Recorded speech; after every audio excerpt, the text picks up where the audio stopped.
Hi everyone and welcome back. I have a new video up where showing how I built this investment planning model in Microsoft Excel, and as usual I'm just going to show you how I went about building it.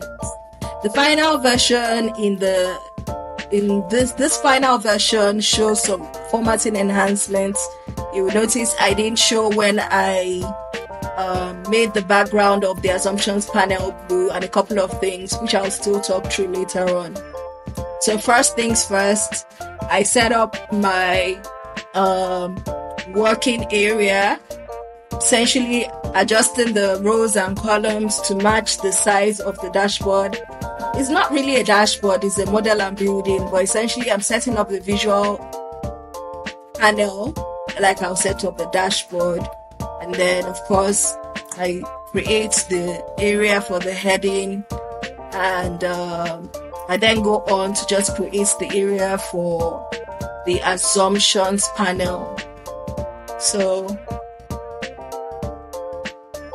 this video is pretty much descriptive and I'm just going to let you watch how I built it, and then I'll start to provide explanation when I get to the area where I built the model engine.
So now the assumptions panel is set up, and I have created a placeholder for the chart that shows the 15-year returns.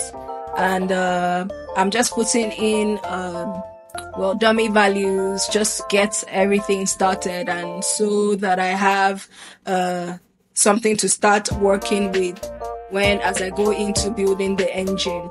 So the engine, quote and unquote, is this section of the same sheet just towards the right of what I've built out, that has the tables that are computing what the investment returns are going to be year on year for the different categories. So in the assumption model, I made an assumption that there are 3 categories of investment instruments: investment A, investment B, investment C, and each category has a particular proportion that it takes out of the total capital up for investment, which is essentially annual income multiplied by the percentage to be saved. So that's what's in Excel, H20. And so each investment instrument has a proportion it takes out, and the annual return of investment is also estimated for each of the investment instruments. So just to point out, I ended up not really factoring inflation in this particular model and this particular model engine. So just in case you're wondering why that was the first thing on the assumptions panel, and I ended up not using it. Well, I just didn't. And then it was down to personal preference. But definitely the inflation will factor in one way or the other, but I just did not use it in this particular model. And then that area I set up with the conditional format is just a sanity check area to ensure that whatever percentage is used across investment A, investment B, investment C as proportion of the investment capital adds up to 100%. Because if it doesn't, then the model is not really giving the right results. So it's green when it adds up to 100% and red when it doesn't. So now we're building the engine, and then the first column is annual income, and that's because it is estimated to grow year on year, and there's a percentage showing what percentage. There's an area just to capture what percentage it will grow by and how often it's going to grow. This is just a way of trying to reflect the modern realities where most people, their income does not grow year on year. Sometimes it grows every 2 years, every 3 years. So that's what that section is computing. And then this annual income formula I'm creating using the MOD function, MOD function, is to make sure that both the percentage by which it will grow and the number of years that it will grow after is factored before in computing what the annual income will be for each of the years. So I did a test run on column AG just to find out how the mode function will work and make sure it's going to work the way I want it to work. And after I did that, I then incorporated the mode function in the annual income column. And I'm testing it out, and it's working how I want it to work. So based on the current selection, it grows every 2 years, and when it grows every 1 year, it grows every time. When it grows every 2 years, it grows in some years and not in the others. And I've tested it out, and I'm making sure that it's working well. And now I can remove the test run I set up in AG, test formula run I set up. So over to the next column, which is investment capital. So we know what the annual income is year on year, and now we are trying to compute what proportion of that income is going to be available as investment capital. And that's right now a simple proportion, just a percentage of the annual income. So I go back to update the engine and add new columns, because I also want it to reflect a reality where a person decides to invest maybe just 15% of their total annual income in their first year, and then as their income grows, they increase their investment capital. So you will notice I create new columns to reflect that, and I create a new assumption section as well to reflect that.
So I've set that new column up, and all I do from here now is just to make reference to the investment capital setup for the different investment instruments.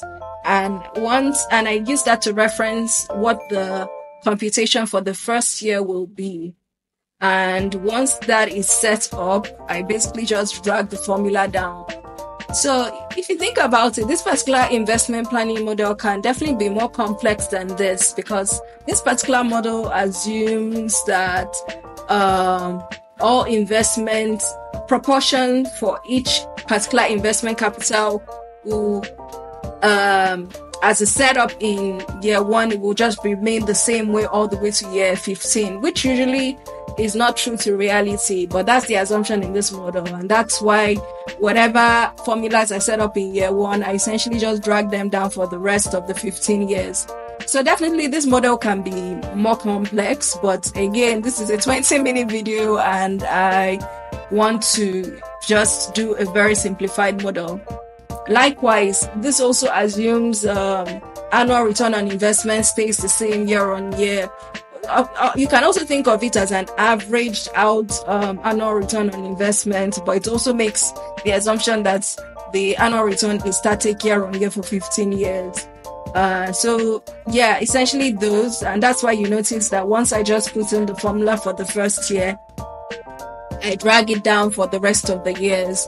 It's a very simplistic model that I've built up. So I'm just talking through the limitations of this model. So for instance, if you wanted to use it for your own personal financial planning, you can think through, you can be aware of those and then decide to enhance the formula so that they factor more variables, for want of a better word.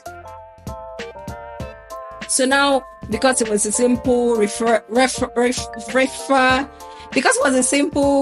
reference and drag formula operation, I'm all done and I'm all set up. And now what I'm doing now is creating the table that will form the data for the charts that we're going to set up on the main dashboard. And that table is going to have, essentially, it has 3 different sections. It's showing 3 different dimensions: annual income, the total invested, and then the total returns. It's just showing those 3 data points. And I'm essentially just making reference to those data points from the computation engine, and I am referring to them as formulas, making formula references, and then I'm just going to drag it down for the 15 years. And my charts data is now set up. Now it is set up, I can go back to the main view and create a chart. And the chart I'm creating is a simple column chart, but the third variable is going to be plotted on the secondary axis, so that it comes out more, so that it's more prominent. Again, this is really down to my own personal preference. I'm sure some people might prefer to have all their variables set up as columns, but I made the third variable a line chart and I put it on the secondary axis. And I'm just going to let you watch the rest of the formatting choices I made on this particular view.